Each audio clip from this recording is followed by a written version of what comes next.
Muchas gracias. Entonces, buenos días a todas y a todos quienes nos van a estar acompañando. Buenos días, buenas tardes, dependiendo de la hora en la que estén, en el lugar donde estén ubicados. Como saben, hoy vamos a tener un panel para discutir un tema de muchísima importancia, que es el tema de protesta social y violencia sexual y de género, patrones y respuestas en América Latina. Mi nombre es Claudia Martín, soy codirectora de la Academia de Derechos Humanos y Derecho Internacional Humanitario. Este es un evento que estamos coorganizando varias instituciones que incluyen la RELEC, que es la Red de Litigio Estratégico en Género, a través de su iniciativa Actuemos, financiada por ONU Mujeres, y también la organización Redress. Este es un tema que hemos estado trabajando colectivamente desde varias instituciones, y también es un tema que nos interesa por una necesidad específica de visibilizarlo.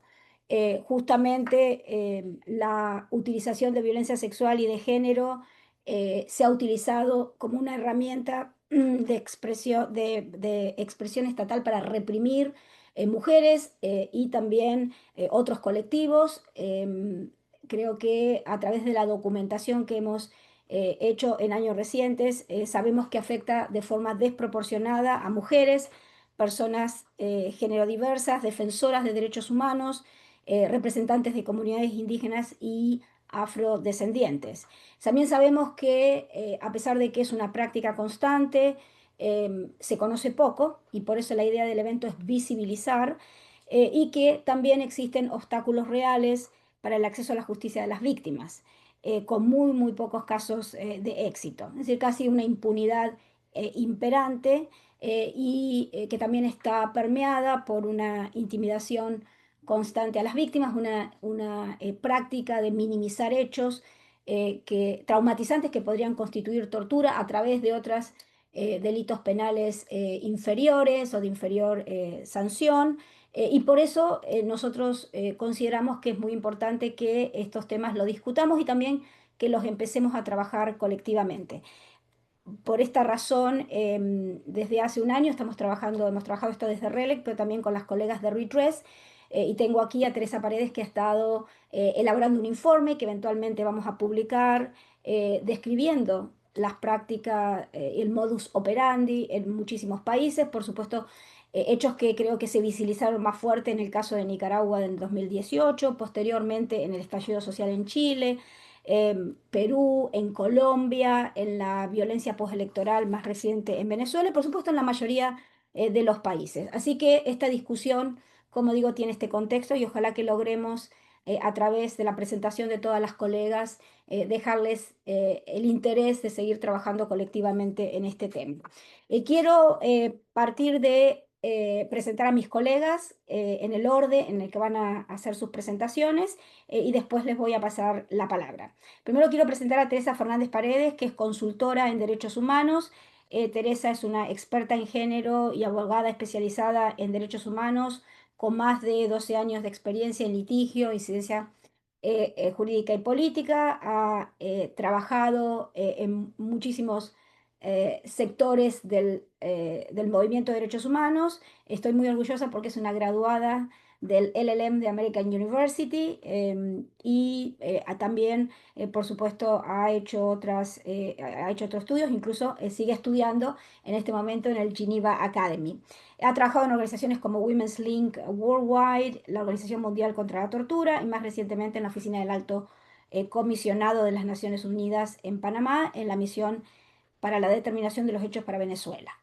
En segundo lugar, quiero presentar a Ivette Galván, que es coordinadora del área de defensa del Centro PRO de México.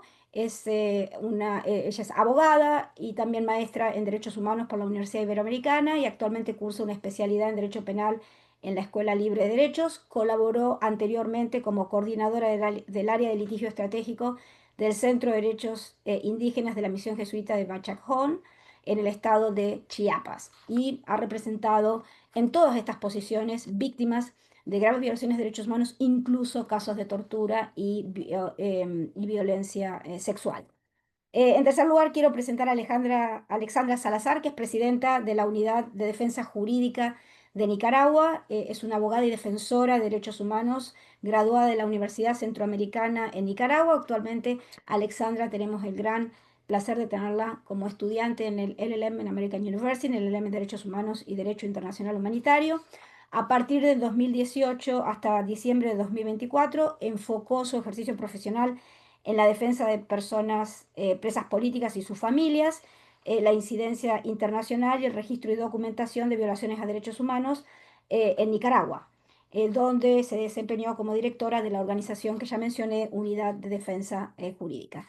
Y por último, quiero presentar a Mar Pérez Aguilera, que es responsable de la Unidad de Protección a Personas Defensoras en la Coordinadora Nacional de Derechos Humanos en Perú. Dirige la Unidad de Protección a Personas Defensoras y Protesta Social en esta organización. Como sabemos, la coordinadora tiene un extenso trabajo en representación de víctimas de derechos humanos en Perú. Es una plataforma que agrupa a 74 organizaciones peruanas de derechos humanos y brindaron asistencia de defensa de primera línea a personas detenidas durante el estallido social del 22-23, por lo cual Mar tiene una experiencia muy específica en el tema. Le voy a dar entonces la palabra a Teresa en principio. Como dije, Teresa ha elaborado un informe que estamos trabajando como parte de este compromiso que tiene la universidad y las organizaciones que organizan el evento, y nos va a contar un poco cuáles han sido sus findings, digamos, los resultados de este informe que vamos a publicar eh, en los próximos meses para que todo el mundo tenga acceso. Que así, Teresa, te doy la palabra. Muchas gracias por estar aquí. Gracias, Claudia. Para mí es un placer siempre estar en los eventos del American. Prefiero no pensar hace cuántos años que me gradué del LLM para no asustarme, pero siempre es un placer poder colaborar. Y voy a intentar no tomarme mucho tiempo porque creo que es muy interesante escuchar a las colegas que están aquí. Con muchas de ellas hablamos para la elaboración de este informe que tenía ese objetivo de visibilizar, pero haciendo un análisis de qué es lo que se había hecho, qué procedimientos había en los distintos países y si podíamos identificar algunos patrones comunes, ¿no? En lo que se refiere a la violencia sexual y de género en el control de las protestas y en la represión de las manifestaciones. Y efectivamente vimos que la violencia sexual y de género sigue produciéndose en estos contextos de protestas sociales, que no es incidental y que no es el resultado de meros hechos aislados e individuales, ¿no? Sino que forma parte pues, de una herramienta deliberada de represión política y social. Quería agradecer porque este informe no sería posible sin otras organizaciones y otras personas que hablaron conmigo, que hablaron con RIDRES, con RILEC y con la academia. Por ejemplo, el CELS, Bárbara Juárez y sus colegas, que han hecho un trabajo también muy importante visibilizando tanto el uso desproporcionado y excesivo de la fuerza de las autoridades como estos temas. Una abogada, Sonia Ivanov, que nos conocemos desde hace tiempo, pero ella defiende los derechos de muchas líderes y lideresas mapuche. Entonces, también para incorporar ese enfoque porque obviamente la represión de las manifestaciones no es neutra al género, pero tampoco a otros factores de la identidad, ¿no? Y entonces ese enfoque interseccional de cómo afecta también si estamos delante de personas de comunidades indígenas, de sexo género diversas, como decía Claudia, estudiantes de zonas rurales, pues también cambia, ¿no? Cómo se ejerce y se formula la violencia contra ellas. Karina Fernández, que también es miembro de RELEC y es una abogada chilena que ha llevado muchísimos casos y se ha enfrentado a muchísimos obstáculos. En la parte de obstáculos se la menciona mucho en el litigio y también las abogadas del Observatorio de Derechos Humanos de la Universidad de los Andes en Venezuela, que recientemente han tenido que documentar varios casos de violencia sexual durante la represión postelectoral tras las elecciones del año pasado en julio en Venezuela, ¿no? Entonces, muchas gracias a ellas, muchas gracias a las que están también de panelistas hoy. Como os decía, pues este informe parte de eso, de reconocer que esa violencia sexual y de género existe. Analizamos mucho también los estándares tanto del marco del sistema interamericano como del sistema universal, que existen y que favorecen ese uso del principio de no discriminación cuando se está hablando también de la prohibición absoluta de la tortura y como ese uso excesivo de la fuerza puede ser tortura.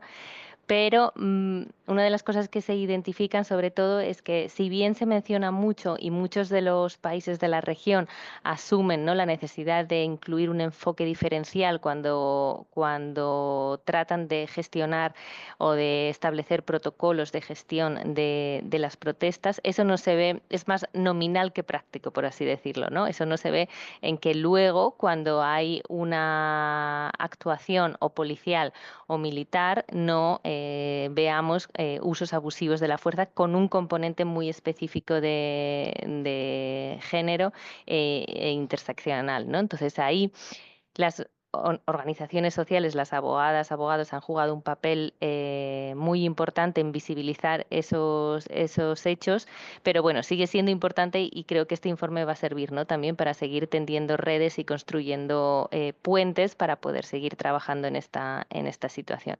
Respecto a las tipologías de violencia que hemos identificado, que se recogen en el informe y que constituyen patrones en varios de los países, pues no hay grandes sorpresas. Las agresiones verbales de contenido social son sistemáticas, se utilizan para culpabilizar de manera predominante a las mujeres que han salido a la calle a protestar, también a personas que no se adscriben a los roles tradicionales de género.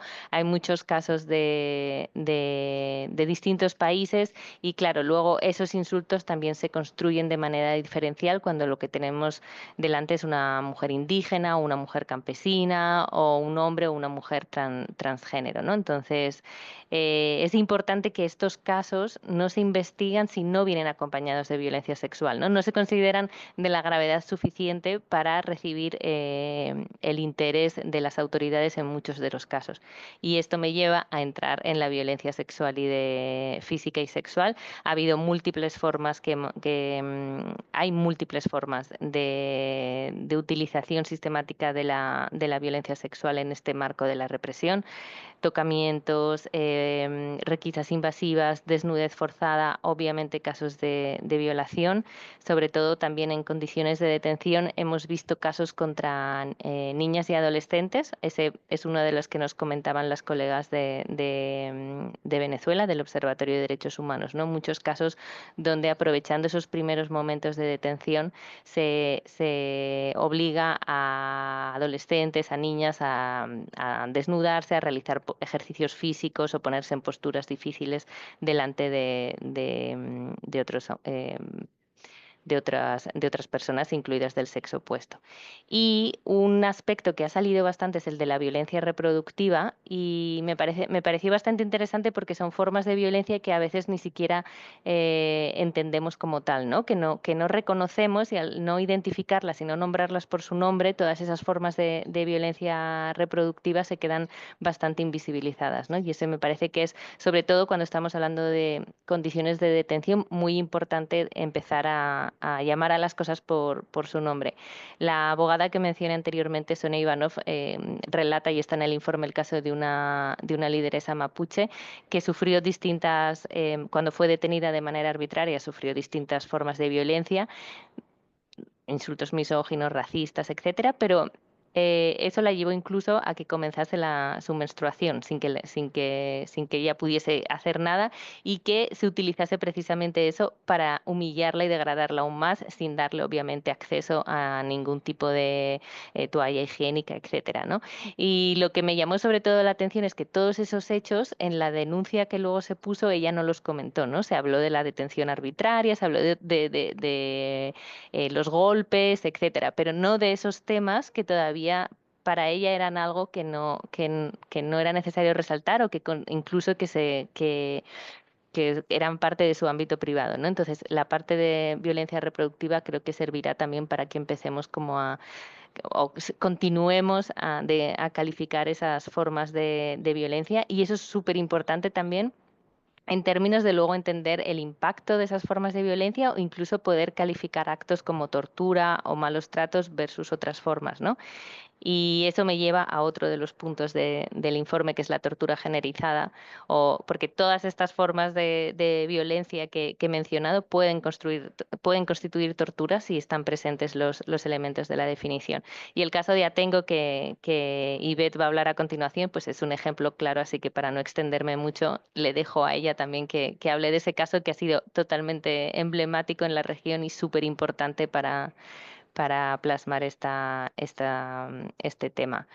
Em, Víctimas, respecto a víctimas y perpetradores, hacemos un enfoque también en personas defensoras, sobre todo mujeres defensoras y personas sexo-género diversas, por todo lo que ya conocemos, ¿no? De ese aumento de la hostilidad contra la defensa de los derechos humanos, de los derechos de las mujeres, de los derechos sexuales y reproductivos, del acceso al aborto, etcétera, ¿no? Entonces, sobre todo en contextos de militarización.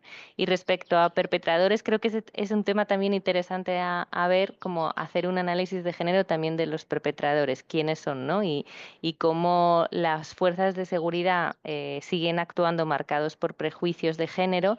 Algunos de las políticas públicas que quizás Mar también en Perú puede hablar de eso, que se han puesto en práctica consisten en poner funcionarias mujeres, pero hemos visto de lo documentado que esas mujeres que están en cargos muy bajos toman el mismo rol que sus colegas porque la cultura organizacional sigue siendo una cultura misógina, racista, etcétera, ¿no? Entonces se sigue ejerciendo violencia de la misma manera.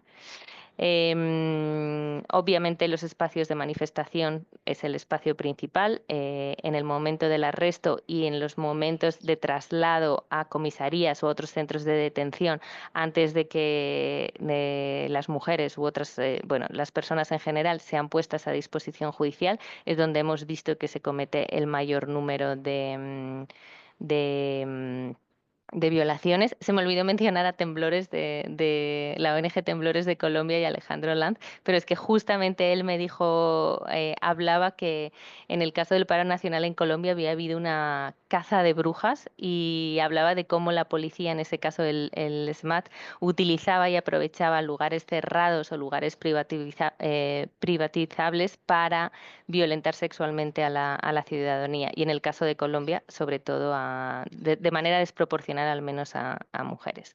Y ya para terminar, sobre obstáculos de acceso a la justicia, las dificultades de acceso a la justicia de las víctimas de violencia sexual y género en el marco de la protesta son muy similares a los obstáculos que enfrentan las mujeres víctimas de violencia de género en otros marcos.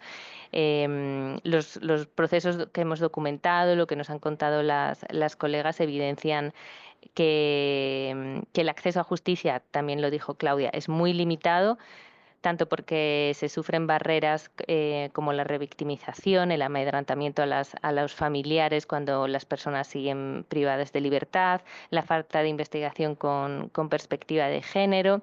Lo dijo Claudia y eso es súper importante, tanto Colombia, la ONG Temblores, como por ejemplo Karina desde Chile nos hablaban, ¿no? Lo difícil que es, incluso en países como Chile, que en su código penal la tortura incluye la tortura sexual, el daño físico, psicológico y también sexual.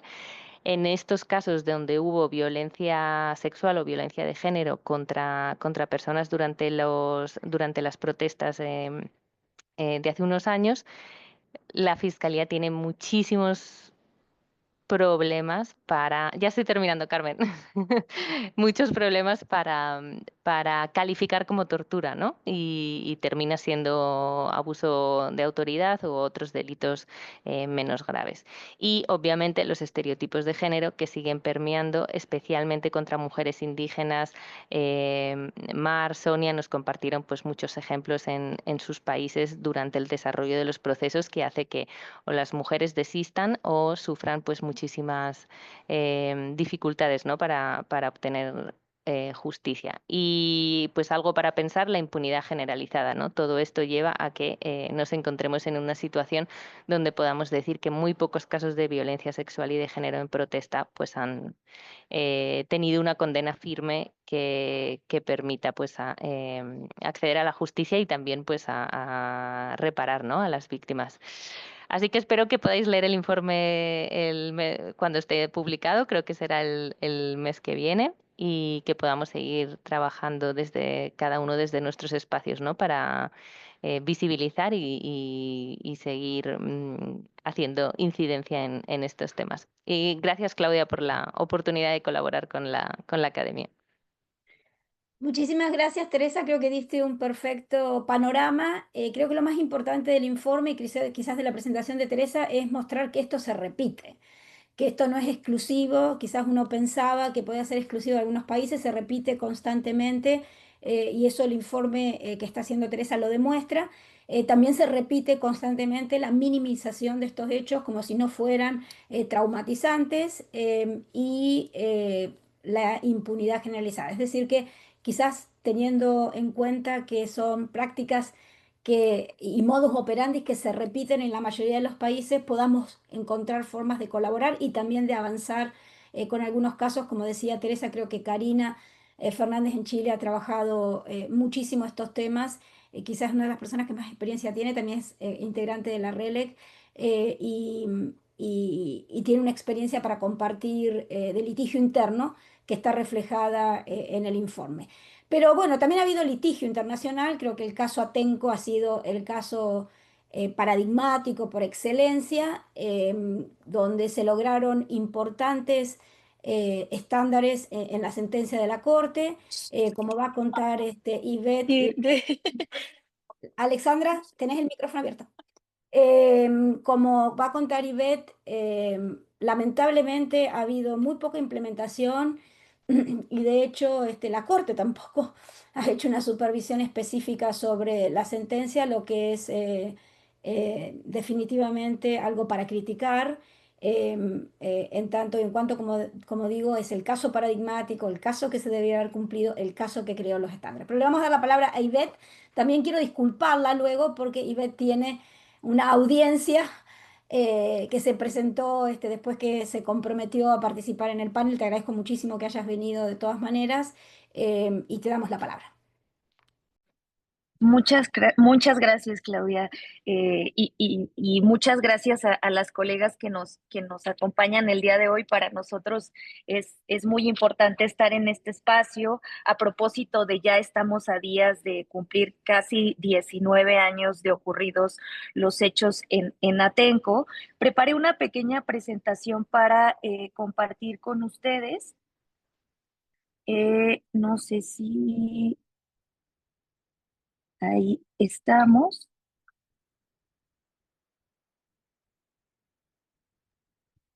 Ustedes me avisan si se ve bien. Ahí estamos viendo unas imágenes, sí, pero sí. Se logra. Ahí estamos viendo unas imágenes, sí, pero A sí. ver, ahí se ve bien.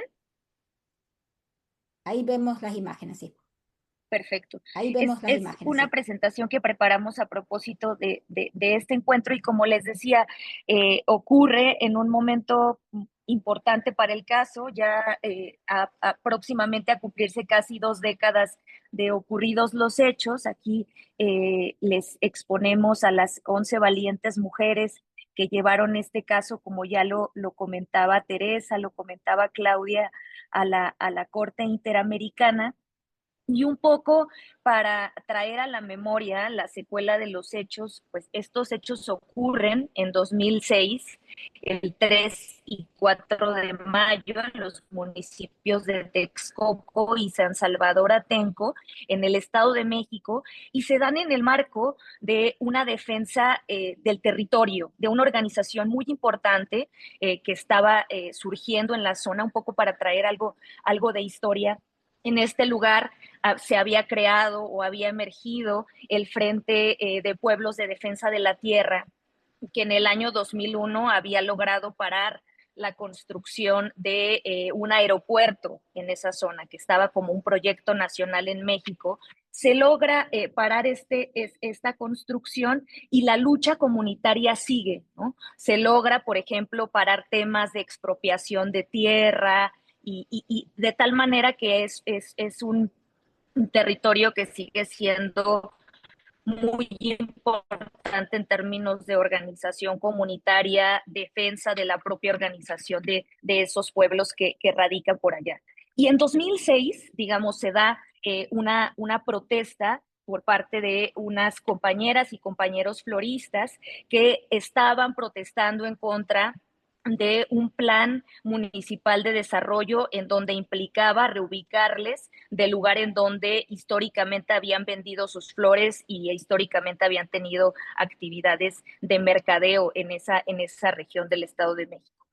Y el 3 y 4 de mayo, posterior a un acuerdo en donde les permitían o había un acuerdo para que ellos pudieran estar en esa región, ellos digamos, se ponen a vender sus mercancías en este territorio y hay un operativo masivo en donde hubo presencia de la policía municipal, estatal y federal en contra de estas manifestaciones.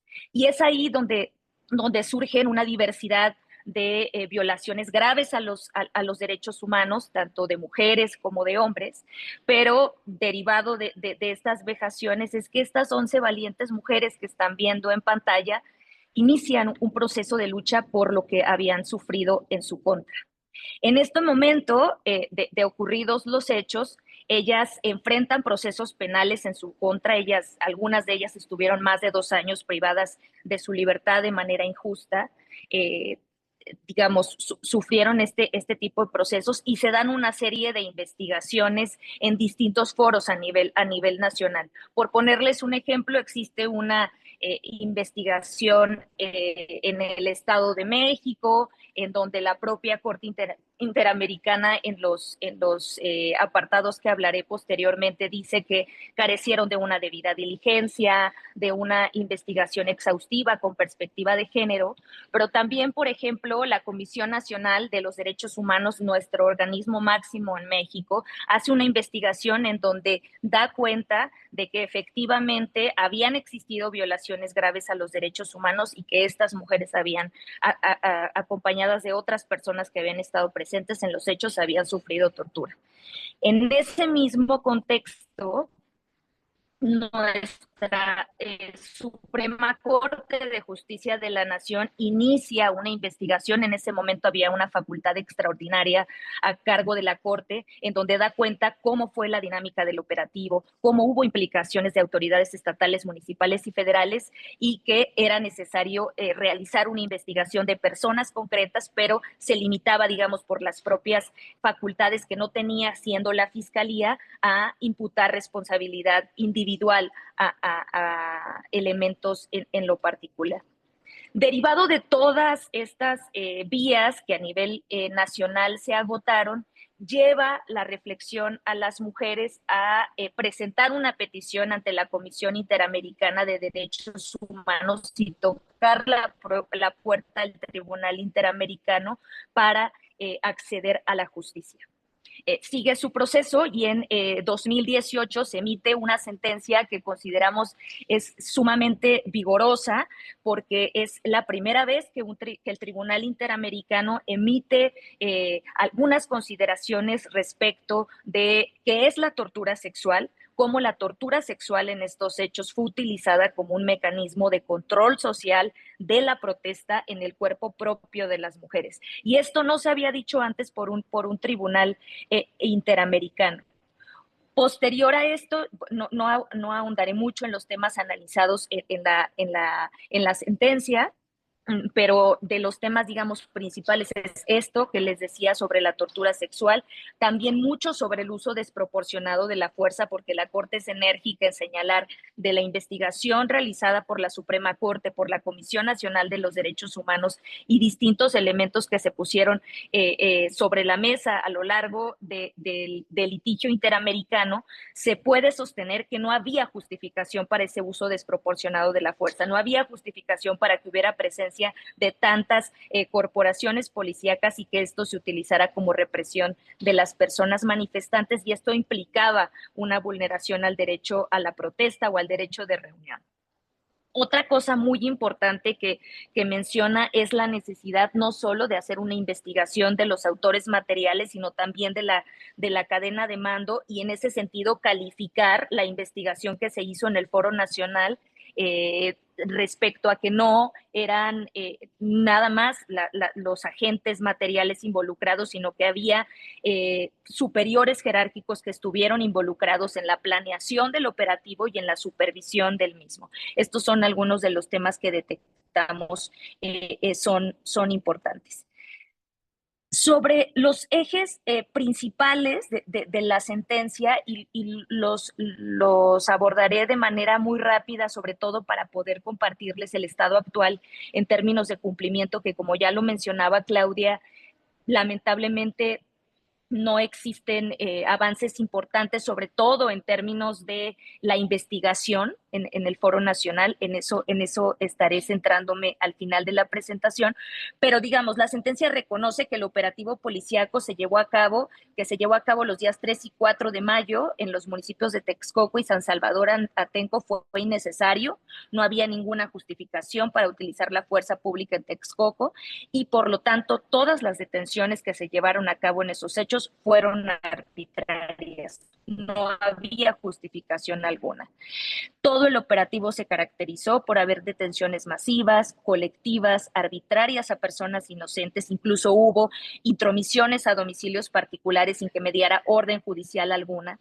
Las mujeres no estaban haciendo conductas ilícitas, muchas de ellas estaban pasando, haciendo sus actividades cotidianas, otras estaban documentando las manifestaciones y otras estaban haciendo ejercicio de su derecho a la reunión, que está constitucionalmente protegido. Violentaron sus derechos de reunión, como ya les decía. El uso de la fuerza fue desmedido, fue arbitrario, no hubo motivo de un caos o la participación de muchos agentes actuando de manera aislada o descontrolada, sino al contrario, los policías acataban órdenes, mantenían una estructura jerárquica, y por eso el estándar de la Corte es no únicamente las investigaciones aisladas y fragmentadas que hubo, por ejemplo, en el Estado de México, pues son catalogadas como pasos a la justicia, por eso mismo son carentes de una debida diligencia. Al analizar los diferentes tipos de tortura física, psicológica y sexual, la Corte concluye que esta fue utilizada como una forma de control social, como ya les comentaba al inicio, y en este caso los hechos de tortura incluyen el uso de la violencia psicológica, el uso de estereotipos de género, y posteriormente esto fue investigado internamente sin el uso de una perspectiva de género y revictimizando a las víctimas. Hubo muchas declaraciones de personas o funcionarios importantes en los hechos en donde cuestionaban por qué las mujeres estaban donde estaban y no estaban en su casa, por ejemplo. Eso es fundamentalmente grave porque actualmente lo hemos visto en el contexto de México como no en contextos de violencia como los documentados en Atenco, pero por ejemplo en protestas en el marco del 8M, salen a decir las fiscalías o la Secretaría de Seguridad Pública de los estados por qué causaron tal o cual daño a un monumento. Por eso se les detuvo, por eso se les están imputando ese tipo de conductas delictivas, y en ese sentido es muy vigente lo dicho en esta sentencia, incluso desde el trabajo, desde el Centro PRO, se ha caracterizado en el contexto de estas detenciones arbitrarias que no tienen el seguimiento de procesos largos, ni mucho menos, es más, detenciones que suelen ser ante juez cívico y no ante juez penal, y suelen ser más cortas, presentar cartas con estas consideraciones de la sentencia, y eso tiene un efecto en la determinación de los jueces cívicos de que puedan recuperar su libertad. Otras de las cosas es, por ejemplo, la investigación con una perspectiva de cadena de mando que va más allá de los autores materiales, la planeación del operativo, acciones y omisiones durante el operativo. En ese contexto, por ejemplo, lo que ya les decía, hubo declaraciones en donde funcionarios de alto nivel dijeron que las mujeres estaban inventando los hechos, ¿no? Que realmente no habían sido víctimas de estas violaciones graves a los derechos humanos. Y en este contexto, rápidamente, para no robarme mucho tiempo, de las medidas que fueron ordenadas respecto a, digamos, las medidas estructurales, la Corte ordena la implementación de un observatorio independiente con participación de la sociedad civil para dar cuenta de cómo estaban siendo los hechos o en los hechos de donde se usaba el uso de la fuerza, si esta había sido proporcional, necesaria, etcétera. Y en esta medida en específico, la verdad es que el nivel de cumplimiento ha sido nulo, ¿no? Y es importante en el contexto mexicano porque al desaparecer la Policía Federal, que fue quien intervino en estos hechos, pasó a ser una Guardia Nacional, que es como actualmente está. Y esta Guardia Nacional, a propósito de la documentación que también hemos realizado desde el Centro PRO, en un más de un 80% está compuesta por elementos castrenses. Y el Estado, al preguntarle sobre el estado del cumplimiento de esta medida, dice, esta medida no es necesaria derivado que la Guardia Nacional tiene órganos internos de control que permiten ver si sus funcionarios están siguiendo o no los estándares de la Ley Nacional del Uso de la Fuerza y demás estándares internacionales. Eso, creemos a todas luces, no cumple con los estándares establecidos de la Corte Interamericana, porque además es muy vocal en decir es un observatorio independiente para observar cómo está haciendo el uso de la fuerza y además con participación de sociedad civil. Esa medida estructural está digamos, en un estado absoluto de incumplimiento. Ha habido también otros avances que es importante mencionar y con esto me gustaría cerrar. En 2022 se da la publicación de un diagnóstico nacional sobre tortura sexual, que también mencionaba la Corte Interamericana en el caso que tenía que llevarse a cabo. Y este diagnóstico es importante porque una autoridad a cargo de la Secretaría de Gobernación dice con todas sus letras que la tortura sexual persiste en México, que es una práctica generalizada y eso puede bajarse en casos de otras mujeres sobrevivientes para que se tomen en cuenta y que están a lo mejor privadas injustamente de su libertad y puedan acceder a la justicia. Eso lo hemos visto en múltiples casos que acompañamos desde el Centro PRO y para las mujeres de Atenco es muy importante decir cómo nuestra sentencia, la sentencia que tanto costó obtener, puede ser luz para otras mujeres más. Entonces, eso sobre el diagnóstico. Cierro brevemente con la investigación. Actualmente, posterior a la emisión de la sentencia en 2018, se aperturó una investigación en el Foro Federal en una fiscalía especializada, en la Fiscalía General de la República, de delitos de trata de personas y violencia contra las mujeres. Y desafortunadamente, las mujeres han tenido que litigar más que ver avances en términos de investigación con una perspectiva de cadena de mando. No hay todavía claridad sobre cuál es el foro competente, un sistema penal inquisitivo o un sistema penal acusatorio. Actualmente en eso estamos. Y me resonaba mucho lo que mencionaba Teresa hace un momento respecto de que la reflexión en el caso es que a veces la realidad o la práctica generalizada es una impunidad permanente, ¿no? Entonces, digamos, ha habido muchos avances a propósito de la sentencia, pero no dejar de lado que el hecho de tener una sentencia de la Corte Interamericana no por sí mismo va a traer consigo una investigación de carácter diligente en el fuero nacional. Entonces, para problematizar eso, se queda también colegas del PRO para dejar resolver algunas dudas que pudieran surgir y ya muy agradecida por el espacio. Muchísimas gracias, Ivette. Definitivamente una gran responsabilidad que esta sentencia se cumpla no solo por las víctimas, sino por la importancia estratégica y paradigmática de la sentencia. Nosotros vamos a estar trabajando un poco también en el seguimiento a la Corte, a la misma Corte, para que movilice un poco más activamente sus poderes de supervisión.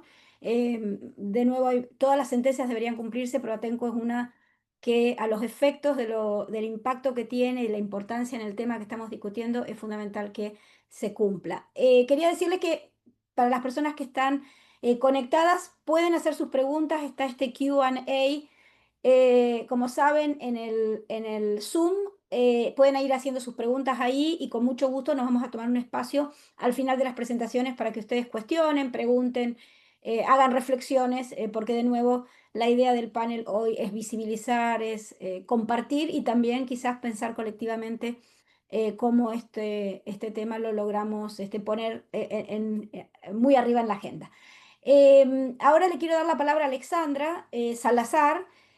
Alexandra, yo creo que iba a decir que creo que uno de los primeros instancias en las que yo vi que la problemática de la violencia sexual fue en el informe del GIEI sobre Nicaragua, que lamentablemente tuvo poca discusión y poco, y como que no fue muy visibilizado este aspecto de la violencia que sufrieron las mujeres en la protesta, con un componente muy interesante que es el componente que en su mayoría eran estudiantes. Y que definitivamente muchas de ellas después tuvieron que salir del país, etcétera. Que si te voy a la palabra para que nos cuentes un poco, quizás reflexionando sobre lo que ha pasado y por supuesto qué instancias han tratado de instigar, dónde está la discusión y todo lo que falta por hacer. Gracias. Muchas gracias, Claudia. Bueno, definitivamente con lo que mencionas, es tanto lo que ha pasado en 7 años. En este abril estamos cumpliendo 7 años de levantamiento cívico que se dio en Nicaragua. Sin embargo, creo que vale la pena, pues quería iniciar diciendo pues que la violencia sexual y de género y la impunidad pues no parten del 2018, sino que se ha dado desde antes en Nicaragua, ¿verdad? Pues creo que el ejemplo más claro que podemos ver es la violencia sexual vivida por Soylamérica Narváez, pues que pues a manos de su padrastro, el ahora presidente Daniel Ortega, y pues,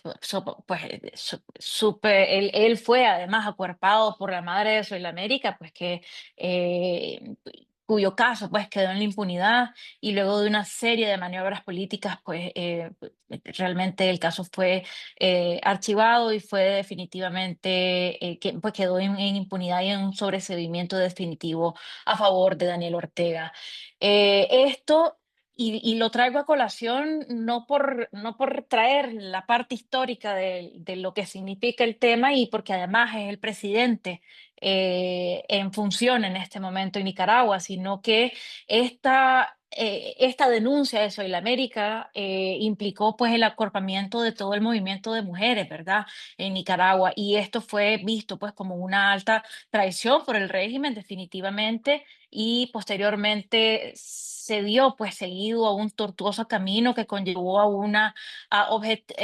objetivizar a las mujeres y al movimiento dentro de unas prácticas de estigmatización, criminalización y una vigilancia constante que en el 2018 lo único que hizo fue incrementarlo y agravar la situación que ya estaban enfrentándose, ¿verdad?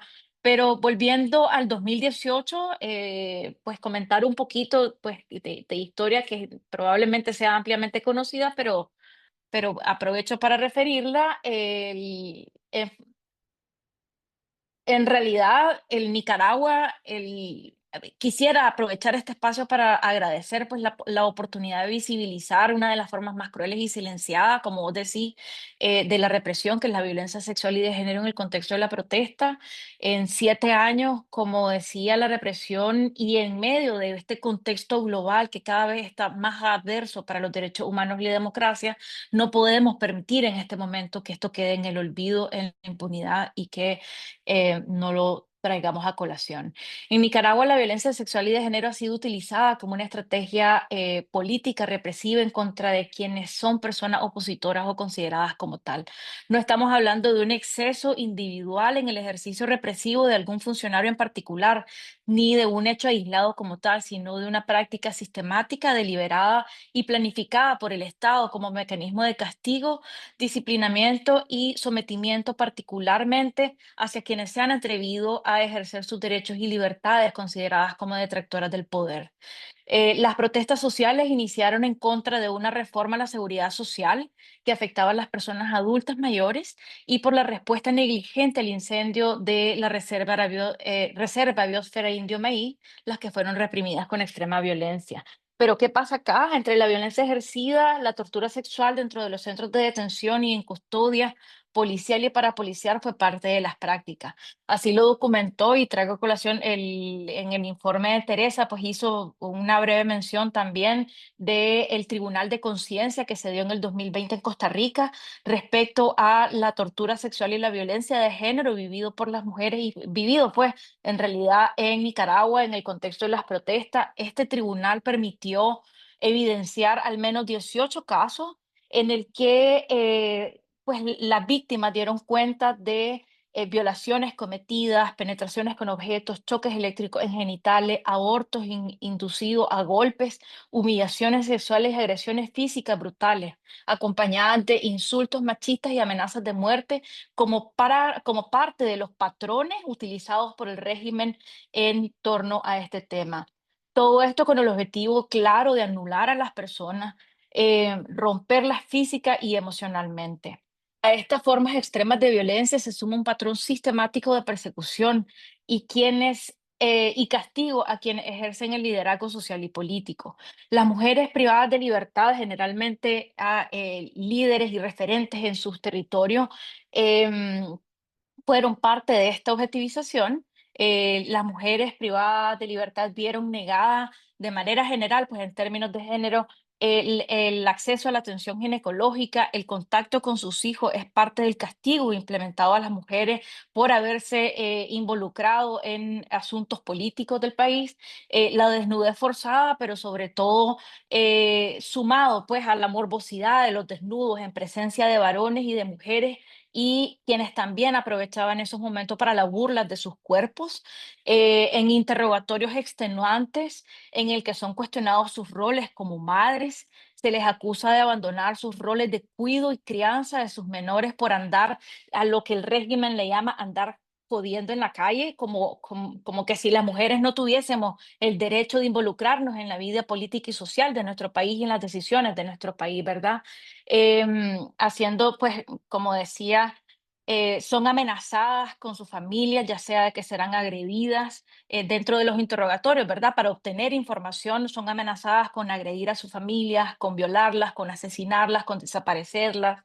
Em, que incluso, pues, parte de las prácticas más recientes y pues a partir, ni siquiera es tan reciente, a partir del 2021, la desaparición forzada por ocultamiento de paradero ha sido una de las prácticas mayormente utilizadas en los últimos tiempos y esto lleva un doble discurso, ¿verdad? Para las familias es la agonía de continuar buscando a sus familiares detenidas, pero para las personas presas, para las mujeres, ha implicado este discurso de el olvido, ¿verdad? De la sociedad y es una manera de fraccionarlas, de quebrarles, sobre todo pues las mujeres que somos de redes, de construcción de redes y de tejido social que nos permita acuerparnos en nuestras luchas y en nuestros trabajos.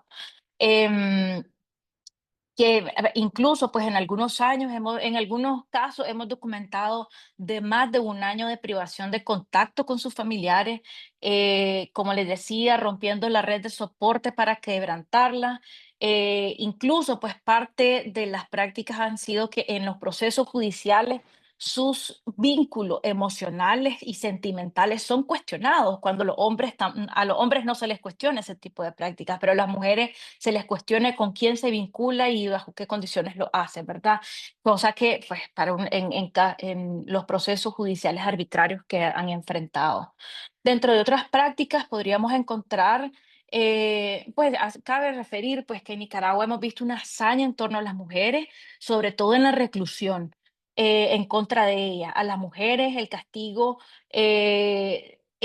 más grande ha sido el aislamiento, recluirlas en celdas en que no puedan comunicarse entre ellas y tampoco puedan comunicarse con el exterior, de tal manera que hasta las presas comunes pueden ser castigadas y son amenazadas de ser castigadas en el caso de que lleguen a vincularse o a tener expresiones de solidaridad a favor de las presas políticas, la reclusión en de las mujeres en pabellones de hombres por su opción sexual es parte de las prácticas también. Y respecto de las mujeres trans, hemos visto que han tenido que enfrentar su injusto presidio en celdas con varones, en centros penitenciarios de varones, y denegados el acceso para quienes estaban en sus procesos de transición, el acceso a los medicamentos en los que estaban llevándose pues por lo tanto pues tuvieron que ver interrumpidos todos sus tratamientos, ¿verdad? El, Creo, pues aprovecho para decir, o sea, he hablado más de personas presas políticas y sus repercusiones, porque justamente pues desde la Unidad de Defensa Jurídica es a lo que más hemos acompañado, pues que es la defensa de personas presas políticas, pero decir pues que la violencia no se detiene en la celda.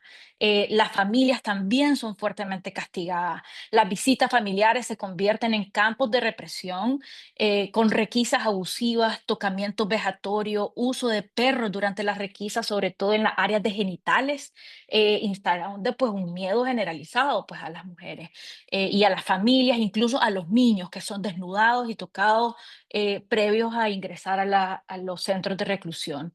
La prohibición de los abrazos y la privación sensorial y los insultos y la vigilancia constante son parte de las prácticas que tienen que enfrentar las familias, bueno, tenían que enfrentar la familia junto con las mujeres detenidas cuando tenían acceso a las visitas. Lamentablemente, como decía, la desaparición forzada ha primado en este nuevo contexto, de tal manera que las familias tampoco pueden ahora o actualmente no están logrando tener contacto con sus familiares.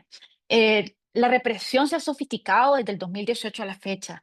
Y aunque ya no estamos en contexto de protesta debido a la prohibición de las mismas y que la violencia ejercida en contra de ella fue brutal, del 2018 a la fecha, la política del enemigo interno sigue en función para impedir cualquier intento de levantamiento social, ¿verdad? Y esto ha conllevado pues a que la represión ha cambiado, pero sus prácticas se han perfeccionado para dar una apariencia de normalidad en el país. Es así que hemos visto pues que hemos pasado de la tortura física grave a la invisible, perdón, a la desaparición forzada por ocultamiento de paradero, como les decía, como una práctica sistemática cuya agonía prolongada deja marcas invisibles pero profundas en las personas que lo sufren, ¿verdad? Y en todo el entorno social y el entramado social que se ha venido rompiendo. Las mujeres, vemos pues las mujeres, las defensoras y activistas que pues Nicaragua pues ha obligado, pues el gobierno de Nicaragua ha obligado al exilio, al desplazamiento forzado, pero seguimos pues como presentes y sobre todo pues remarcando la necesidad de la denuncia y documentar todo lo que está pasando. Y aquí, pues, viniendo un poco de las preguntas o de las líneas que nos habían dado a mencionar, creemos, pues, que litigar en estas condiciones en Nicaragua se ha vuelto imposible. Tenemos un sistema totalitario en el que la independencia judicial pues, está absolutamente anulada. Hay una cooptación absoluta de todos los poderes del Estado bajo una sumisión absoluta a favor pues, de la pareja presidencial. Y esto pues ha conllevado pues a una reducción enorme del registro de las violaciones a los derechos humanos y las agresiones en contra de las mujeres, incluso pues en las mismas esferas cotidianas pues de el convivir diario dentro de una sociedad altamente patriarcal que incluso dentro de los mismos entornos familiares viven las mujeres mucha violencia, pero pues la sociedad o las instituciones nicaragüenses no le dan paso a las mujeres para poder acudir formalmente a la denuncia y que también han generado un sentimiento de impunidad. Y aquí tal vez hace referencia un poco, Nicaragua, pues el gobierno de Nicaragua ha venido liberando presos comunes desde el 2018, aún sin cumplir las condiciones mínimas para el... aún sin cumplir las condiciones mínimas para aplicar estos beneficios penitenciarios, pero las mismas organizaciones de derechos humanos de mujeres han referido al menos 500 casos en los cuales han identificado agresores sexuales, violadores, que han quedado en libertad sin cumplir los requerimientos mínimos para optar a esos beneficios penitenciarios, pero que también han salido a continuar perpetrando agresiones en contra de las mujeres, y en otros casos que que han concluido pues en la privación de la vida de la víctima, ¿no? Pensaría, ay, ya estoy terminando. Pero pues a todo esto, ¿qué nos queda en principio? Que debemos seguir documentando, que debemos, aunque este no sea el momento para el acceso a la justicia para Nicaragua, dentro de Nicaragua, aún tenemos un sinnúmero de mecanismos a los cuales podemos acudir. Pues a falta de lo interno, hemos acudido y nos hemos abocado al externo, el sistema interamericano y el sistema universal, que aunque en este momento Nicaragua haga caso omiso al cumplimiento de sus responsabilidades internacionales, nosotros seguimos documentando pensando en un proceso de justicia a futuro, en un proceso de transición democrática en el que todo lo que hemos venido documentando pueda ser aporte y sostén para esos procesos, y pensando en la justicia pues para las víctimas. Están las medidas cautelares, las medidas provisionales, que hemos documentado constantemente y acercamos a las víctimas, no solo la historia, sino también a las víctimas directamente a estos sistemas. Pues agradecemos muchísimo pues el apoyo de la comunidad internacional, sobre todo en la creación de los mecanismos especiales que se han creado en torno a Nicaragua y la documentación. En el sistema interamericano tenemos al MECENI, que es el mecanismo de seguimiento para Nicaragua, así como en la misma CIDH que documenta.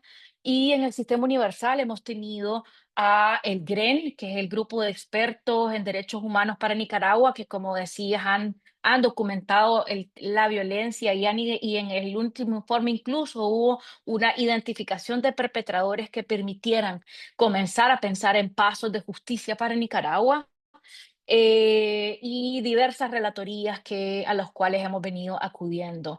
A esto tenemos como una tercera vía, la jurisdicción universal, de las cuales Nicaragua ya tiene una causa iniciada en Argentina, pero también hay una exploración de otras jurisdicciones las cuales podamos agotar, y la Corte Internacional de Justicia, que definitivamente pues requiere otras voluntades políticas de países que nos puedan ayudar a impulsar acciones para poder salir de la impunidad. Lo que ha pasado en Nicaragua es que pues obviamente hay pues tenemos un Estado pues que ha aprovechado este sentir de impunidad, que también ha acuerpado a todos los perpetradores, y que por lo tanto hay que seguir documentando y hay que romper ese sentir de impunidad. Gracias. Muchísimas gracias, Alexandra, por el recorrido, porque a veces la situación de Nicaragua efectivamente nos da la impresión de que todo es tan difícil, es como una causa perdida en algún sentido, se conoce poco, pero al mismo tiempo es fundamental que ustedes sigan presentes, que sigan, y también que el tema de la violencia en contra de las mujeres no se pierda, digamos, en un contexto más generalizado de violencias, como bien describes, y que a veces es lo que termina pasando en otros países. Creo que quienes han litigado algunos de estos casos lo saben muy bien, que a veces los temas de, perdón, de violencias contra la mujer son las que se quedan invisibilizadas, y las que efectivamente, si se avanza en algo, siempre son las últimas a las que se les presta atención. Por eso la documentación y tu compromiso y el de tus colegas es fundamental. Seguramente habrá justicia en Nicaragua en algún momento. Em, quiero recordarles que por favor hagan las preguntas. Alguien pedía que compartiéramos la ponencia, lo vamos a compartir nuevamente al final la presentación para quienes quieran, si no alcanzaron a tomar nota de alguna cosa, pero si tienen interés de hacer preguntas, por favor háganlo a través del Q&A en el Zoom, y vamos a volver sobre esto al final de las presentaciones. Quiero darle ahora entonces la palabra a Mar para que nos cuente un poco. Han tenido una experiencia muy interesante en Perú por el litigio que han adelantado, con frustraciones, pero también con mucha energía y quizás también con alguna buena práctica para compartir. Que así te damos la palabra, Mar. Muchas gracias. Bueno, muchas gracias a ustedes, Claudia, por la invitación, a Teresa por considerarnos en este estudio. Para poner en contexto, la mayoría de situaciones que les voy a narrar ahora se presentaron en el marco del estallido social en Perú, que se inició a finales del año 2022, cuando fue nombrada como presidenta de la República Dina Boluarte, en sucesión de Pedro Castillo, un maestro rural que tuvo un masivo apoyo del electorado en las comunidades altoandinas. Entonces, estas comunidades se movilizaron durante meses y se produjo una represión brutal que no ha tenido parangón en la historia de la democracia reciente del país. Estamos hablando de 50 civiles que fueron asesinados por las fuerzas del orden. En este contexto, si bien solamente hubo 2 mujeres fallecidas de las 50, sí pudimos registrar diferentes hechos de violencia de género y de violencia sexual. La violencia sexual se produjo en las calles y también en los centros de detención, como ha señalado Teresa. En las calles es algo mucho más frecuente de lo que pensábamos, pero cuanto más hablamos con activistas que se dedican a registrar, activistas que se movilizan, vemos que es recurrente el escenario de tocamientos por parte de los efectivos policiales en los choques con las manifestantes.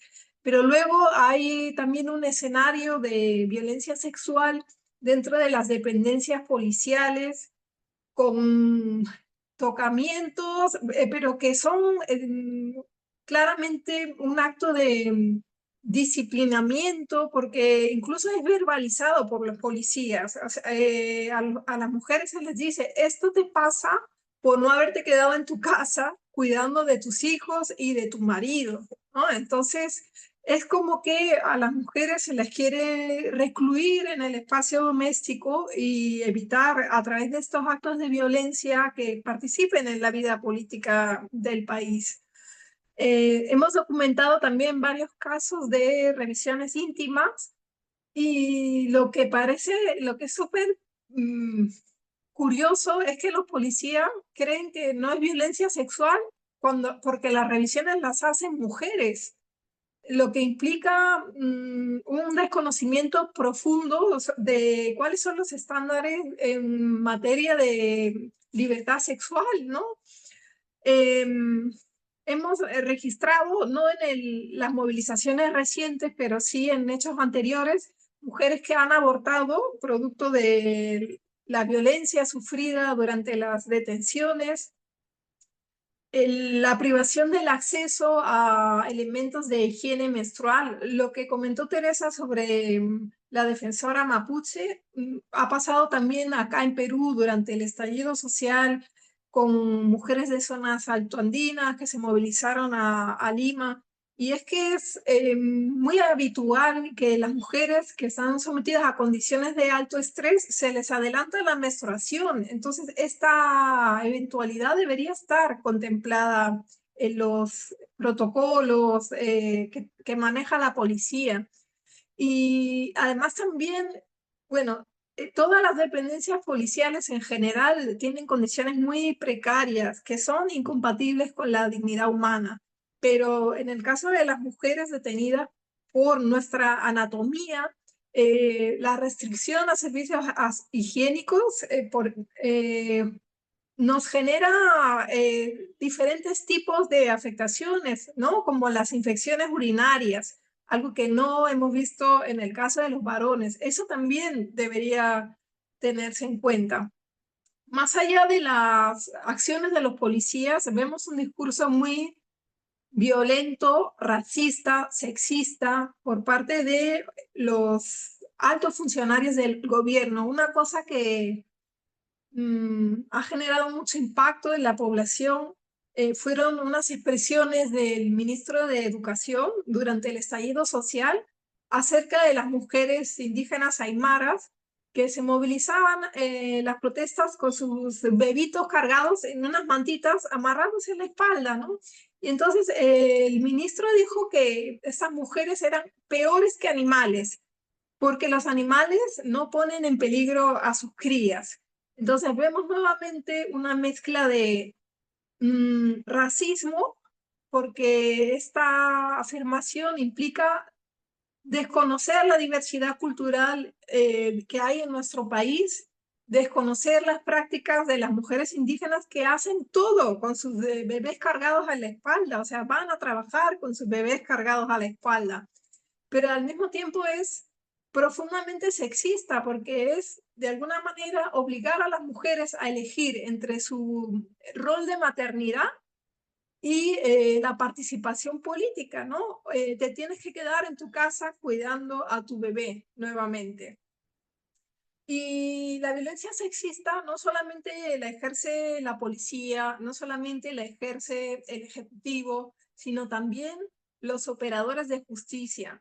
Durante el estallido social, una profesora rural fue condenada a 30 meses de prisión preventiva porque la jueza, que además era mujer, la jueza consideró que ella había perdido su arraigo familiar porque había salido unos días de su pueblo dejando a sus hijos al cuidado de otra persona. Entonces ya no tenía arraigo familiar y por lo tanto había peligro de fuga. Afortunadamente, esta medida tan arbitraria se logró revertir en vía de apelación, ¿no? Pero de todas maneras, es un escándalo que eso haya sucedido. Y hemos visto también cómo se utiliza el rol de maternidad para disciplinar a las mujeres. Por ejemplo, en un conflicto socioambiental, una mujer que fue detenida y criminalizada aceptó un trato con la fiscalía, se declaró culpable, a pesar de que ella era inocente, para salir rápidamente de la prisión porque tenía un bebito de algunos meses y no quería separarse de él, ¿no? Entonces, esto fue utilizado por el Ministerio Público para presionarla y para obligarla a declararse culpable cuando no lo era, cuando si ella hubiera peleado por su inocencia, se hubiera logrado su absolución. Además, también en los tribunales peruanos está prohibido el ingreso de menores de edad. Entonces, ¿qué pasa? Que las mujeres criminalizadas en muchos casos tienen que elegir entre ejercer plenamente su derecho a la defensa, participando en las audiencias o cuidar a sus bebés. Bueno, esto ha cambiado un poco porque ahora casi todo se hace de manera virtual, pero sobre todo las mujeres de zonas rurales no tienen acceso a Internet, ¿no? Entonces sigue siendo un problema para ellas. Bueno, yo voy terminando y les voy diciendo que si bien en el marco del estallido social se creó una norma de rango administrativo, un protocolo para la atención de mujeres y personas en situación de vulnerabilidad que implica que, por ejemplo, cuando una mujer es detenida, la policía tiene la obligación de avisar al centro de emergencia mujer, ¿no? Y entonces ellos se supone que llegan al lugar y la policía está sometida a mayores niveles de escrutinio. Y eso sí ha tenido cierto efecto, ¿no? La policía se comporta de otra manera cuando se siente fiscalizada. Sin embargo, el país ahora mismo está atravesando una grave crisis en su institucionalidad democrática. El pacto de gobierno ha capturado todas las instituciones, incluyendo la Defensoría del Pueblo, que fue siempre históricamente nuestra aliada en estos temas, el Tribunal Constitucional, la justicia electoral. Hay elecciones el próximo año, pero se han asegurado de mantener el control sobre todas las instituciones. Y en este escenario, la defensa de los derechos humanos, la defensa de los derechos de las mujeres y de la libertad sexual de las mujeres se vuelve misión imposible. Y bueno, yo me quedaría ahí y quedo atenta a la parte de preguntas. Muchas gracias. Muchísimas gracias, Mar. Efectivamente, la situación de Perú, no sé cuánto siguen las personas que están escuchando, la situación de Perú es muy complicada.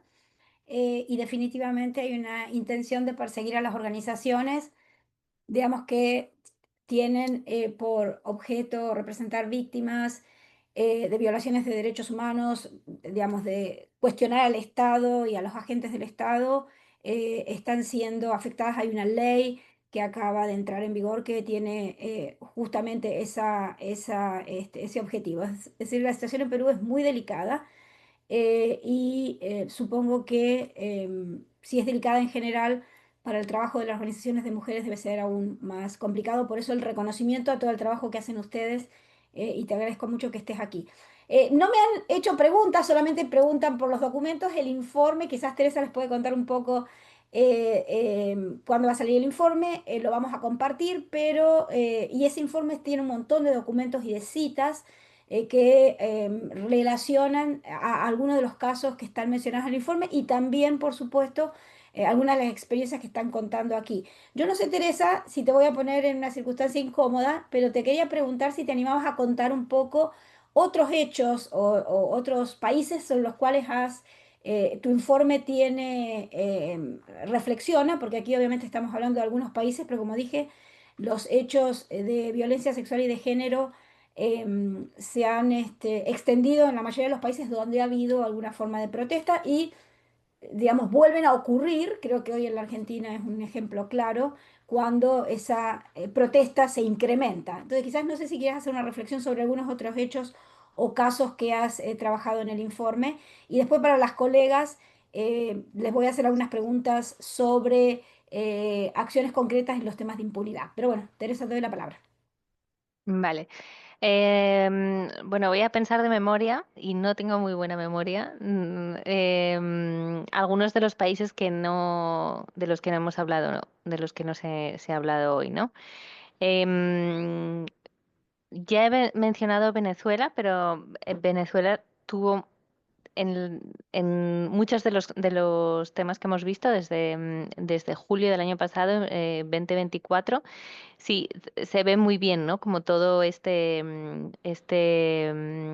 modus operandi de las autoridades. En ese caso, como decía, una cosa que pensé cuando estaba hablando Ivette, en la policía militarizada, como también eso juega mucho, porque en el caso de Venezuela el control de la protesta también se hace por la GNB, la Guardia Nacional Bolivariana, que son militares, ¿no? Entonces, como también esa formación o esa cultura organizacional, que no es que no esté en agentes policiales, pero es muy fuerte también en cuando son este tipo de fuerzas militarizadas, y también lo habían mencionado los colegas de la ONG Temblores en Colombia, donde también es el SMAT el que participa en el control de la protesta, ¿no? Entonces, por ejemplo, en el caso de Venezuela, se seguía un poco como ese modus operandi que también mencionó un poquito Mar, cuando se detenía a las personas en la calle, todas las agresiones verbales a las mujeres que estaban en la calle,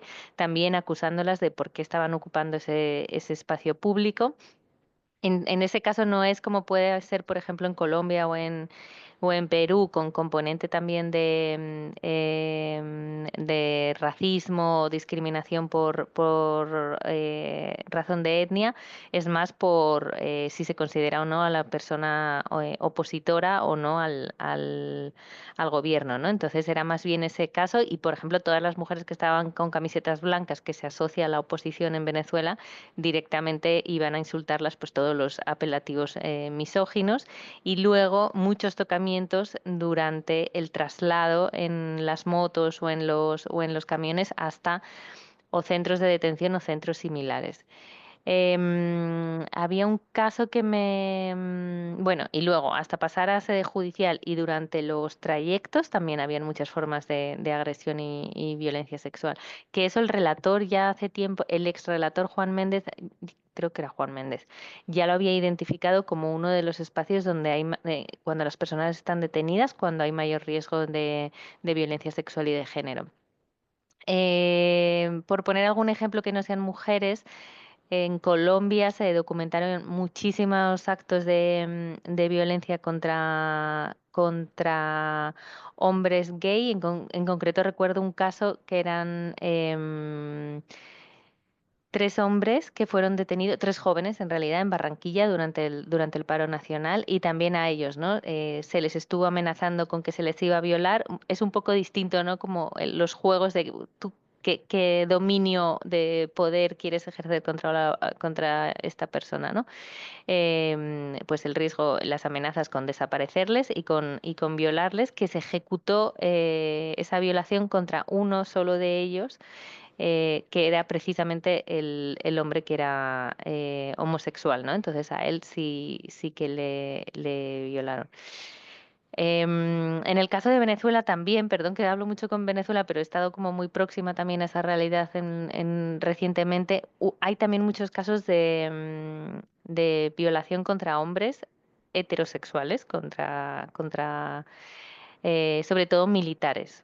O sea, se veía mucho ese componente de cuando se detenían a personas. Quizás eso ya no era tanto en el marco de la protesta, sino en marcos más generales de oposición, pero también se ve como la diferencia de roles, cuando lo que se quería era caer en otros estereotipos como feminizar al militar, que tiene que ser un hombre poderoso, fuerte, etcétera, ¿no?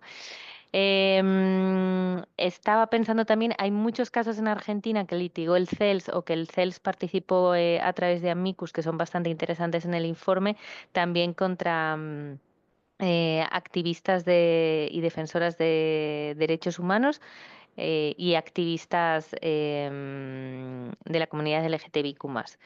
Y también en el ámbito digital, que eso no lo dije, en el informe lo mencionamos muy someramente, pero un espacio nuevo donde se está aprovechando pues las nuevas tecnologías para ejercer violencia contra las personas defensoras, activistas, y en muchos casos contra las mujeres, es en el ámbito digital, ¿no? Y hay un caso de una política, que no voy a decir el nombre porque seguro que no recuerdo, creo que se llamaba Ofelia, no me acuerdo el apellido, y seguro que tampoco lo estoy diciendo bien. Entonces, como todos los ataques que sufrió cuando empezó a dar opiniones en defensa de los derechos de las mujeres, fueron muchas en línea y tuvieron consecuencias también muy graves contra ellas.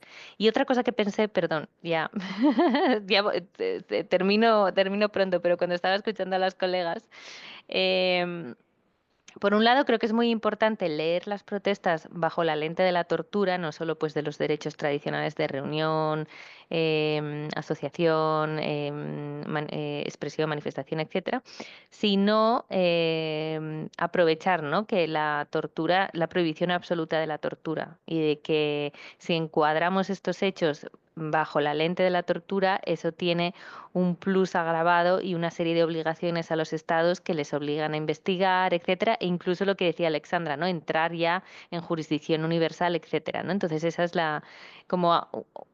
algo importante de calificar y entender incluso, ¿no? El uso excesivo de la fuerza fuera del ámbito de detención, como cuando es constitutivo de tortura, que hay un informe de Nils Melzer, de otro relator contra la tortura, que hace mención a eso, ¿no? Que sale un poco de la cárcel o de los espacios tradicionales.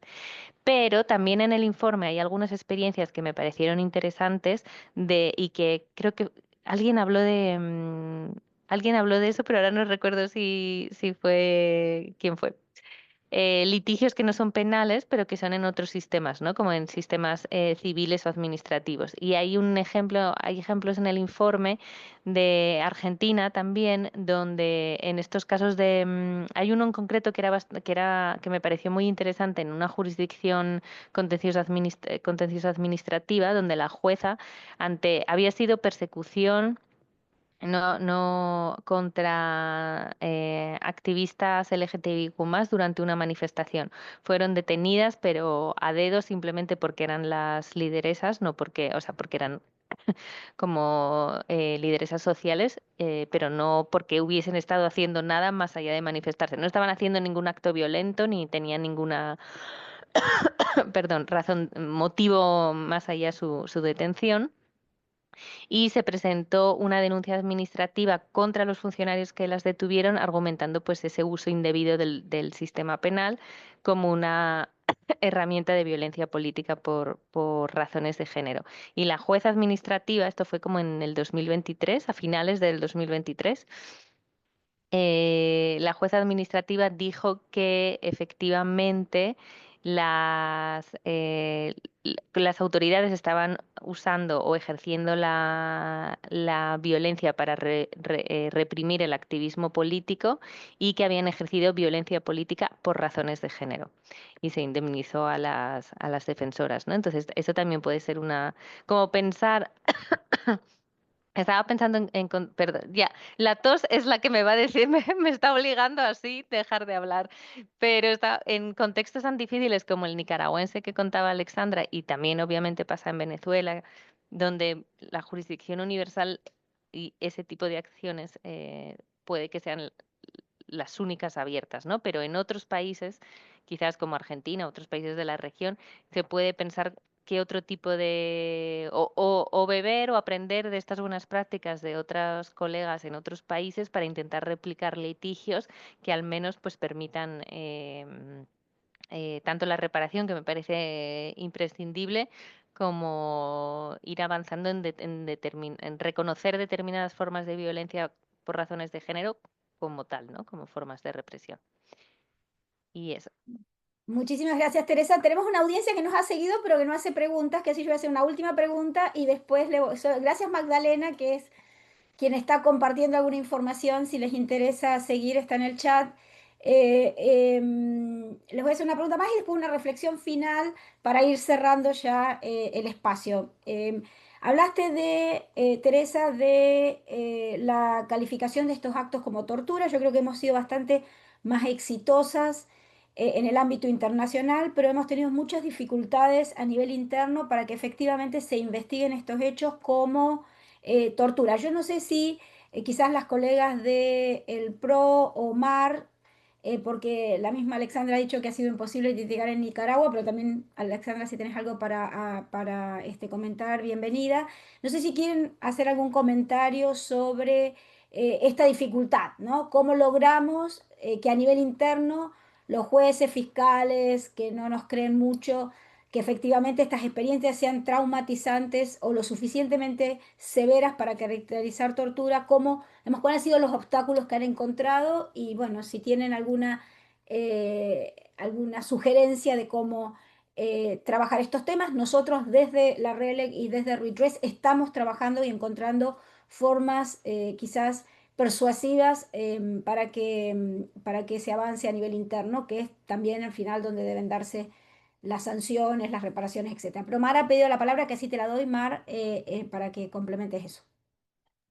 Sí, yo quería contarles un caso que fue interesante, donde con el apoyo, que fue un tema de violencias sexuales durante una protesta por un tema de una mina.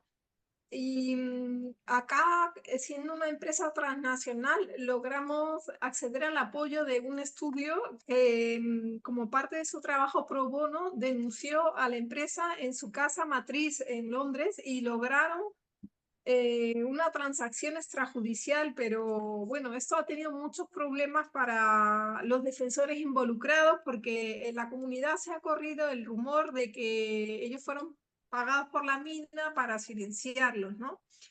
En el litigio aquí en Perú, un problema importante que hemos enfrentado en estos casos es que hasta hace muy poquito los casos de protestas lo veían fiscalías comunes, fiscalías que no manejaban estándares de derechos humanos, un trato adecuado a las víctimas y que siempre se enfocaban en identificar a los autores directos sin tener en cuenta la cadena de mando, ¿no?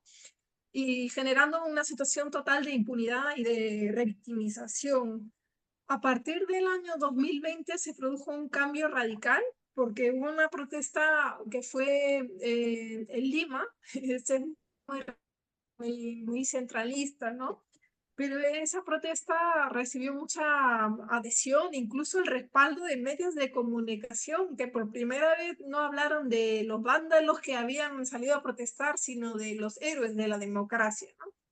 A partir de ahí se produjo un cambio y es que los casos de protestas los ve el sistema fiscal de derechos humanos y eso ha permitido muchas mejoras como la investigación a los mandos policiales y un trato radicalmente diferente a las víctimas.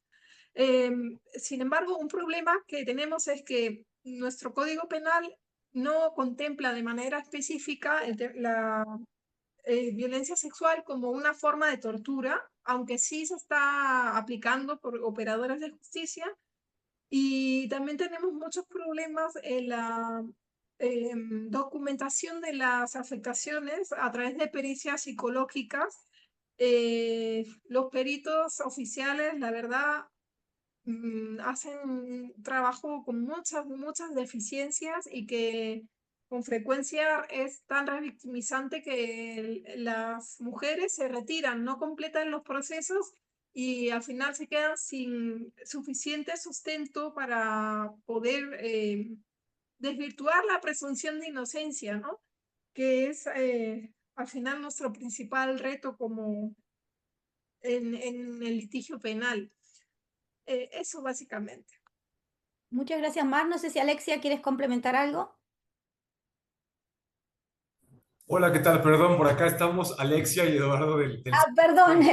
Hola, no se Muchas preocupen gracias, y gracias. Y Eduardo, disculpando discúlpame.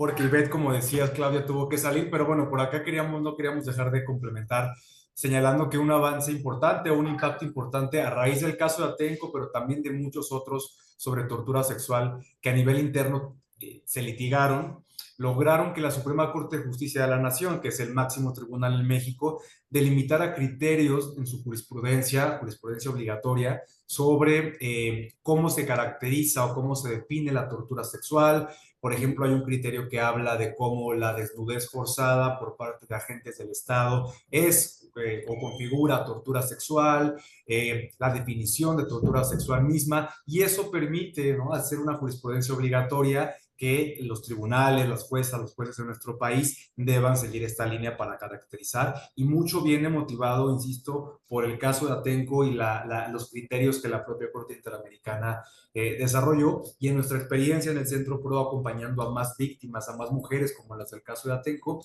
hemos utilizado estos criterios para litigar los casos y lograr que se reconozca a nivel interno esta práctica, que como decía Ivette, por un lado se reconoce en el propio diagnóstico que la Secretaría de Gobernación publicó hace un par de años, pero también en varias sentencias que hemos logrado arrancar del Poder Judicial en este mismo sentido. Entonces complementaríamos eso y nuevamente muchas gracias por invitar al Centro PRO a participar.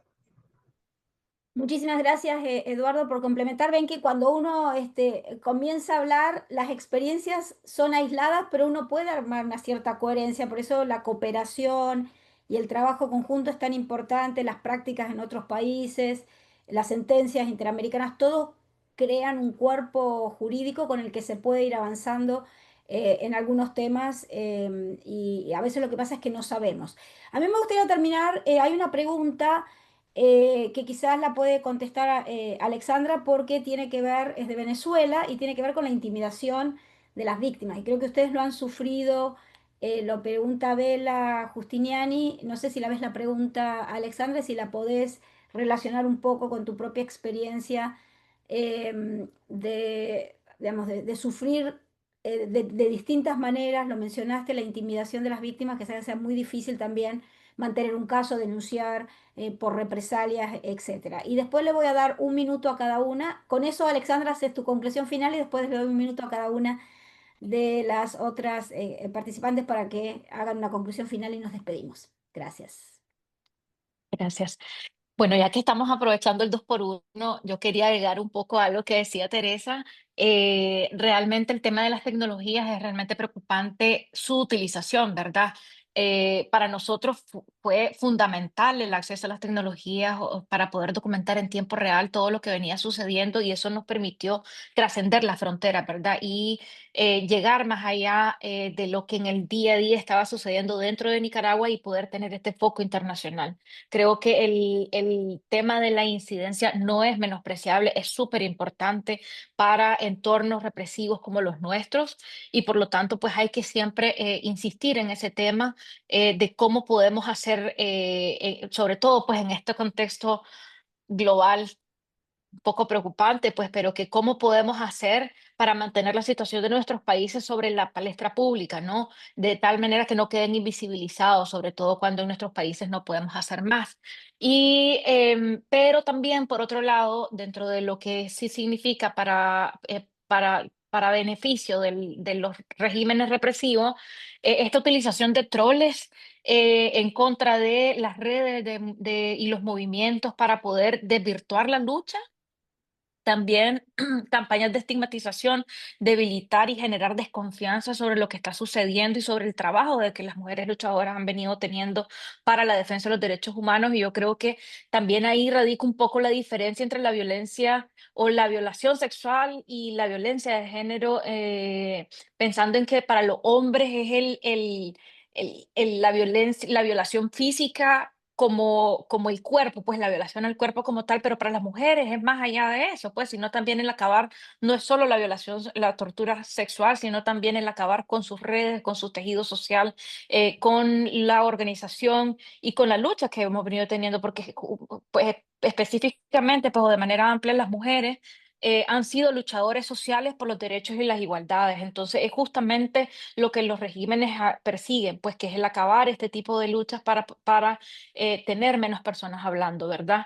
Y que defiendan o que ejerzan menos la exigencia del respeto de los derechos por los estados. Ahora, de lo que decía la pregunta, bueno, nosotros sabemos pues que estamos en un país con un cierre absoluto de posibilidades de acción, pero documentamos, pues, o sea, en la medida de lo posible, siempre y cuando no se ponga en riesgo una, pues, o sea, tomar fotos de identificación de quién es el que llega a hostigar, si tenemos alguno identificativo. Esas son cosas que también los regímenes han venido perfeccionando, que es la intencionalidad de reducir la posibilidad de identificar a los perpetradores por parte de la sociedad civil. Y ante eso, pues yo creo que en este momento es un poco complejo, pero sí, las estructuras de represión comunitarias están sirviendo tanto y siempre va a haber un vecino que lo identifique o que identifique este perpetrador, ¿no?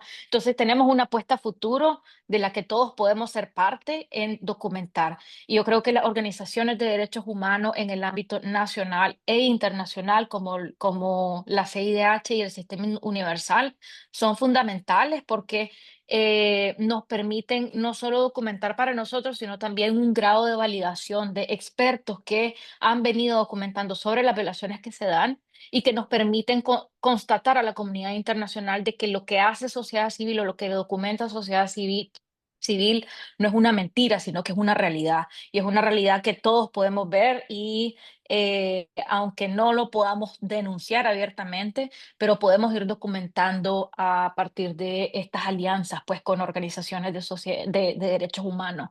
Es importante, yo creo que la documentación para nuestros casos es fundamental. Gracias, Alexandra. Quiero dar la palabra a Mar y a los colegas del PRO y después finalmente a Teresa para que si quieren hacer una conclusión final antes de terminar. Adelante, Mar, si estás conectada. Sí, bueno, muchas gracias. Para nosotros es importante ver cómo las violencias que vienen sufriendo acá las mujeres son un patrón en toda la región. Resulta también esperanzador ver que las colegas han conseguido algunos avances en el litigio. Nosotras nos las vamos a apropiar, vamos a exigir que también eso sea un peldaño que nos permita seguir escalando en la búsqueda de justicia acá en el país. Lamentablemente, como en Nicaragua, vemos que hay unas condiciones mínimas para que podamos hacer ese trabajo, sin las cuales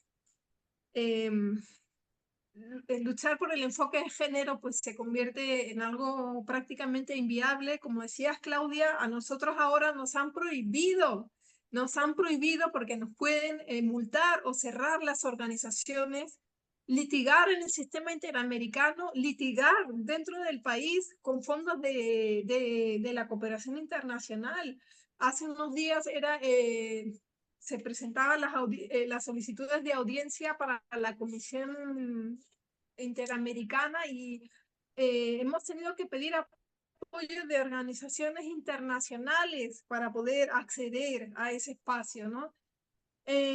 Bueno, entonces vemos que las luchas de las mujeres no pueden separarse de la lucha por la democracia, de las luchas vienen emprendiendo los movimientos sociales en el país y que las represalias, las violencias de género, las violencias sexuales que hemos venido denunciando en este espacio son una herramienta para que no sigamos con estas demandas adelante, ¿no? Pero también nuestra interconexión con los movimientos sociales y con las otras luchas que hay en el país, creo que son el camino para poder salir de esta situación tan complicada en la que estamos. Muchas gracias, Mar. Eduardo. Muchas gracias, Claudia. Pues mira, de nuestro lado, creo que lo decía Ivette muy bien en su intervención, como muchas veces la vigencia de seguir impulsando estos temas y hablando específicamente del caso de Atenco, el cómo una práctica que en su momento documentamos, que en su momento sentenció la Corte Interamericana y demás, sigue estando hoy vigente, pero con dinámicas diversas, con actores diversos y en un contexto también normativo o institucional diverso, pero cómo la práctica al final del día persiste y nos presenta retos, pero también oportunidades de cómo seguir abordándola, ¿no? Cómo mantener la discusión en torno a por qué precisamente debemos continuar impulsando que haya mecanismos de rendición de cuentas. En el caso que comentamos, no solamente a través de los procesos de justicia específicamente para estas 11 mujeres tan valientes, sino también en las garantías de no repetición y en particular en el caso de México, en un contexto donde hoy nos enfrentamos a la militarización de la seguridad pública, donde hoy es una Fuerza Armada permanente la encargada de velar por la seguridad ciudadana. Porque es importante monitorear el uso de la fuerza, regular el uso de la fuerza, que exista este observatorio independiente que ordena la Corte Interamericana en el caso de Atenco.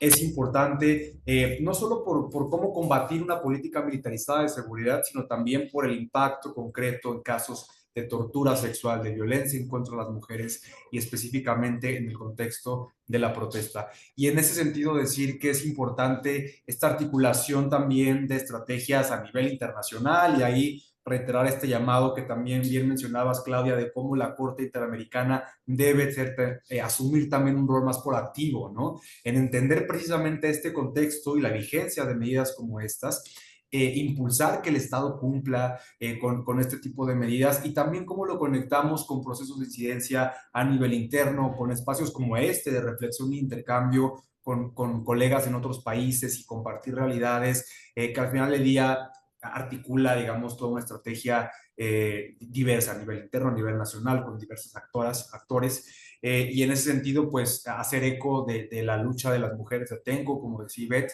Este sábado se cumplen 19 años de estos lamentables hechos. Seguiremos impulsando, seguiremos acompañándolas y agradecer el espacio, Claudia, y a todas las colegas por permitir conversar un poco más sobre este importante tema. Muchas gracias. Muchísimas gracias. Bueno, Teresa, ¿algo más que quieras decir de tu experiencia para terminar? No, no mucho más, ya están muchos temas mencionados. Una compañera escribía también en el chat sobre la situación de vulnerabilidad de mujeres adultas mayores y adultos mayores en algunas comunidades en Argentina. Creo que hay muchos o sea, muchos otros factores a seguir explorando. Hemos hablado mucho también de la edad, de raza, etnia, pero hay muchos aspectos. Y bueno, el informe cuando lo veáis hay una versión pública, pero también cuando hemos estado conversando con las compañeras, algunas de las que están aquí, de las que mencioné antes, y compañeros, también se habló de estrategias o de acciones para poder hacer colectivamente, ¿no? Como, y poder crear un poco, hay redes, pero como seguir facilitando el trabajo, como decía ahora Mar también, ¿no? Que iba a tomar algunas ideas. Entonces yo creo que eso también, como todas las ideas que las colegas compartieron para el informe, creo que van a permitir como ir pensando, ¿no? Otras ideas o para compartir buenas prácticas de litigio, para, bueno, distintas acciones que no va a ser solamente publicar el informe, sino que pues desde la academia, RELEC y Redress, pues la idea también es seguir haciendo, ¿no? Apoyar y seguir tomando algunas iniciativas para visibilizar esta problemática.